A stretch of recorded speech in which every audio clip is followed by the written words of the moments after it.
이번 영상에선 이런 단어들, 익숙한데 넌 뭐지? 이런 애들을 만나보려고 해요.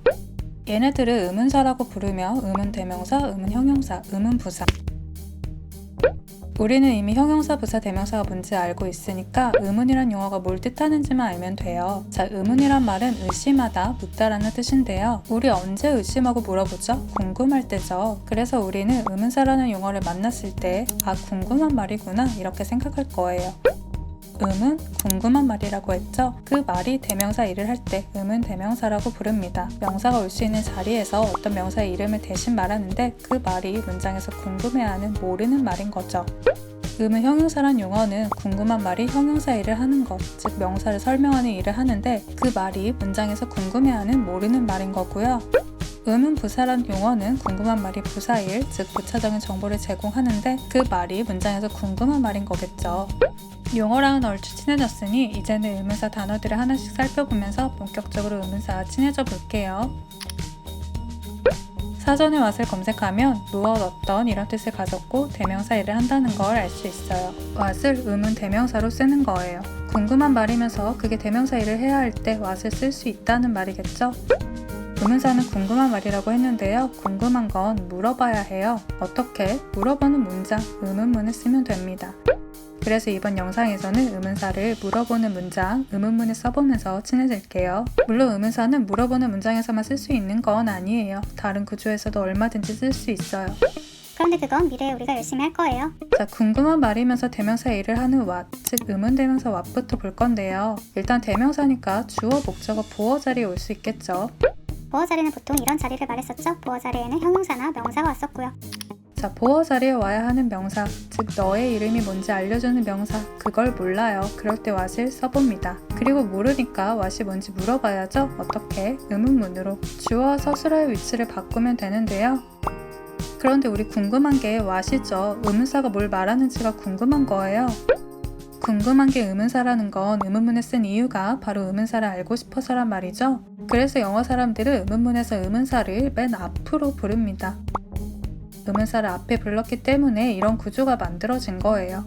이번에는 너는 뭘 하냐, 무슨 일을 하냐고 물어볼 때 쓰는 What do you do? 라는 문장, 이 문장이 어떻게 만들어졌을까 생각해 볼게요. 네가 뭘 하는지 몰라요. 동사 do의 목적어 자리에 와야 하는 명사를 모르는 거죠. 궁금한 말이라는 걸 알려주면서 명사 역할을 하는 단어가 필요해졌어요. 그래서 의문사면서 명사인 what을 써줍니다. 그리고 what이 뭔지 물어봐야 하니까 주어와 서술어 자리를 바꾸고 의문사 what을 맨 앞으로 부르면 되겠죠? 서술어 자리에 있는 동사 do가 일반 동사니까 do씨가 도와줄 테니 주어와 do씨의 위치를 바꾸고 의문문을 쓴 이유. 우리가 궁금한 게 바로 what이죠? what을 맨 앞으로 부르면 이런 구조가 됩니다. 이번에는 주어 자리에 와야 하는 명사를 모른다고 가정해 볼까요? 그럼 궁금한 말이면서 명사 일을 할 수 있는 의문대명사 what을 주어 자리에 써주고 what이 뭔지 물어봐야 하니까 주어와 서술어의 위치를 바꾸고 what을 맨 앞으로 부르면 돼요. 주어 서술어 위치를 바꿨고 what을 맨 앞으로 불렀는데 처음이랑 똑같죠? 자, 이렇게 주어에 해당하는 명사가 궁금해서 물어볼 때는 주어 자리에 의문 대명사를 쓰고 물음표만 붙여주면 돼요. 서술어 자리에는 동사 have는 과거형이 쓰였네요. 일어났는데 뭐가 일어났는지 주어에 해당하는 명사가 궁금해요. 궁금한 말이면서 명사일을 할 수 있는 what을 주어 자리에 써주고 궁금한 게 주어에 해당하는 단어니까 붙여주면 되겠죠? 뭘? what은 궁금한 말이면서 대명사 일을 할 수 있다는 걸 알게 됐어요. 그런데 what은 궁금한 말이면서 형용사 같은 일을 할 수도 있어요. 이럴 때 what을 문법 박사님들은 의문 형용사라고 부릅니다. 용어가 부담스럽게 생겼을 뿐이지 의문, 궁금한 말이란 뜻이고 형용사, 명사 앞에서 명사를 설명하는 말이란 뜻이에요. 즉 명사를 설명하는 말이 뭔지 궁금할 때 명사 앞에 쓰는 게 바로 의문 형용사인 거죠. 굳이 이렇게 용어에 얽매일 필요는 없고요. 명사를 설명하니까 명사 앞에 쓰겠구나 이걸 기억해 주세요. 시간을 물어볼 때 쓰는 저 문장을 뜯어보면서 의문 형용사 what이랑 친해져 볼게요. 보통 시간이나 날씨를 말할 때 주어 자리에 it을 자주 쓰는데요. 이것도 미래의 it 이야기를 할 때 할 거예요. It is time은 시간이다 라는 문장이에요. 어떤 시간인지, 즉 명사 time을 설명해줄 말이 필요해요. 즉 time을 설명하는 형용사가 필요한 거죠. 그런데 우리는 time을 설명할 형용사가 뭔지 모르죠. 그래서 의문 형용사를 명사 time 앞에 써줄 건데 그 중에서도 어떤 이란 뜻을 가진 의문 형용사가 적절할 것 같죠? 그게 바로 what. 이제 what이 뭘 말하는지 물어봐야 되니까 주어와 서술어의 위치를 바꾸고 의문사 what을 앞으로 불렀는데 뭔가 이상하죠? 어떤 대상을 설명하는 말은 그 대상 근처에 와야 해요. 근처에 없으면 뭘 설명하는 건지 한 번에 알 수 없으니까요. 그래서 what만 앞으로 부르는 게 아니고 what이 설명하는 대상, 명사 time도 앞으로 같이 부르다 보니 이런 구조가 만들어진 거예요. 어떤 색을 원하는 문장인데 얘를 뜯어보면서 의문형용사 what과 조금 더 친해져 볼게요. 너는 색을 원한다. 어떤 색을 원하는지 궁금해요. 궁금한 말이면서 명사를 설명할 수 있는 단어가 필요하죠? 그게 의문형용사. 자, 그 중에서도 what을 썼어요. 이제 물어봐야겠죠? what이 뭔지? 이렇게 의문문 구조로 바꿨고 궁금한 게 what이니까 what을 맨 앞으로 부를 건데 what이 설명하는 대상, 컬러도 같이 앞으로 부르기로 했죠? 그래서 이런 구조가 나온 거예요. 의문사를 모른 채 무작정 이렇게 외운다고 해도 괜찮아요. 패턴 연습으로 영어 문장 익숙해지는 거 굉장히 좋은 방법이니까요. 그런데 의문사가 뭔지 알면 더 좋겠죠? 무작정 암기하는 느낌이 아니고 이미 알고 있는 걸 연습하게 되는 거니까. 이번에는 which라는 의문사를 만나볼게요. which를 사전에 검색하면요. 대명사 일, 즉 궁금한 말인데 대명사 일을 하는 의문 대명사면서 한정사 일, 즉 궁금한 말인데 형용사 일을 하는 의문 형용사이기도 해요. 여기까지만 보면 what이랑 똑같아요. which는 what이랑 의미만 다르지 하는 일은 같습니다. 의문사 which는요. 선택지가 있는 경우에 쓴다고 해요. 이게 무슨 말일까요?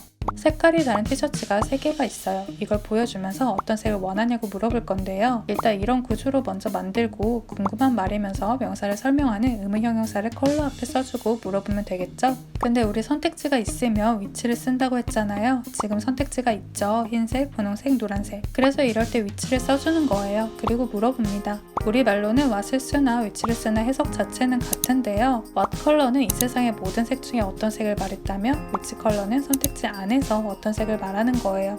선택지가 있다는 게 명확한 상황에서는 which를 쓰고요.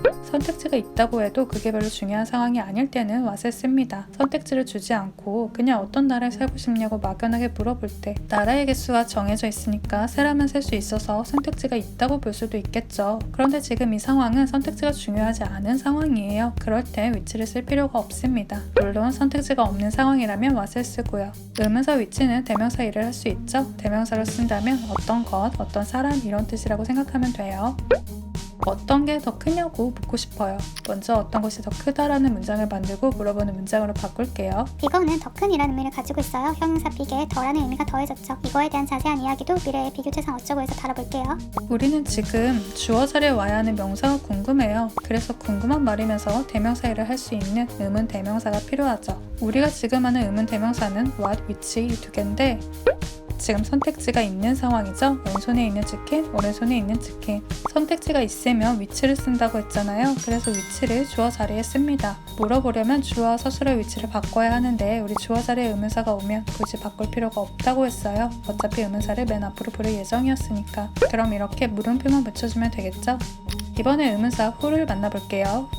who를 사전에 검색하면 누구라는 뜻을 가졌고 대명사 일을 한다는 걸 알 수 있습니다. who는 궁금한 말이면서 대명사 일을 하는 의문 대명사예요. what이나 which는 대명사 일뿐만 아니라 형용사 같은 한정사 일도 할 수 있어서 명사 앞에서 명사를 설명할 수도 있었죠. 하지만 who는 대명사 일을 한다고만 써있으니까 명사가 올 수 있는 주어, 목적어, 보어 자리에서는 만날 수 있어도 명사 앞에서 명사를 설명할 수는 없는 거예요. 형용사 같은 한정사 일은 하지 않으니까요. 누구는 사람을 가리킬 때 쓰죠. 의문사 who는요. 궁금한 말이면서 사람과 관련된 명사를 대신하는 대명사예요. 우리가 궁금한 건 네가 좋아하는 누구, 동사 like의 목적어가 궁금해요. 궁금한 말이면서 대명사 일을 할 수 있어야 하고 사람을 대신할 수 있어야 하는데 그게 바로 who죠. 이제 의문문으로 만들어서 물어보면 돼요. 궁금한 게 who니까 who를 앞으로 불러서 너 누구 좋아해? 라는 문장을 만들었어요.